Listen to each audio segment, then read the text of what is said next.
സംസ്ഥാനത്ത് വീണ്ടും വൈദ്യുതി നിയന്ത്രണം. അങ്ങനെ വീണ്ടും നമ്മൾ പവർ കട്ടിനെ ഇഷ്ടപ്പെട്ടു തുടങ്ങുകയാണ്. അങ്ങനെ രാത്രിയിൽ 15 മിനിറ്റും 30 മിനിറ്റും കറണ്ടൊക്കെ പോയി എല്ലാ പരിപാടിയും കഴിഞ്ഞ് നാട്ടുകാരൊക്കെ ഇനിയിപ്പോൾ പുറത്തിറങ്ങിയിരിക്കുന്ന കാലം വരും അല്ലേ? അങ്ങനെയും ഒരു കാലം വീണ്ടും വരുന്നു. 1/2 ഡസനിൽ കൂടുതലായില്ലേ വിസ്മയങ്ങൾ? ഇനി വേണോ? അല്ല ഇനി വേണോ? അയ്യോ ഓർമ്മിപ്പിക്കല്ലേ പൊന്നെ.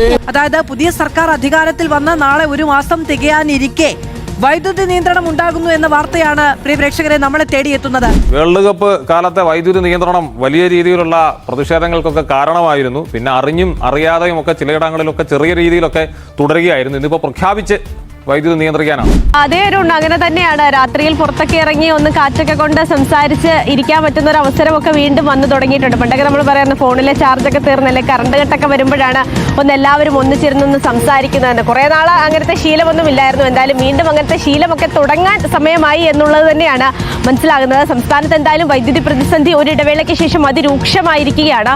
അരുൺ സൂചിപ്പിച്ചതുപോലെ തന്നെയാണ് ഇന്നലെ വിവിധ ഇടങ്ങളിൽ കറണ്ട് കട്ട്, പവർ കട്ട് ഉണ്ടായിരുന്നു എന്നുള്ളതാണ്. ചിലയിടങ്ങളിൽ 15 മിനിറ്റ് വരെ പോയത്, ചിലയിടങ്ങളിലാകട്ടെ 30 മിനിറ്റ് വരെ പോയ സ്ഥലങ്ങൾ വരെയുണ്ട്. വരും ദിവസങ്ങളിലും ഈ പ്രതിസന്ധി തുടരുകയാണെങ്കിൽ എന്തായാലും പവർ കട്ട് തുടരേണ്ടി വരും എന്നുള്ള കാര്യം തന്നെയാണ് നമുക്ക് പലയിടങ്ങളിൽ നിന്നും എന്തായാലും ഇതുമായി ബന്ധപ്പെട്ടുള്ള അധികൃതർ നൽകുന്ന ഒരു വിവരം അത് തന്നെയാണ്. ഇനി വിസ്മയങ്ങൾ വേണോ? നിങ്ങൾ ഇനി വിസ്മയം ഉണ്ടാവുമെന്ന് ചോദിക്കണല്ലോ ഇപ്പൊ. അല്ല, നേരത്തെ ഇടയ്ക്കിടയ്ക്ക് എന്നോട് ഒരു 4 ദിവസം മുമ്പ് ചോദിച്ചിരുന്നു.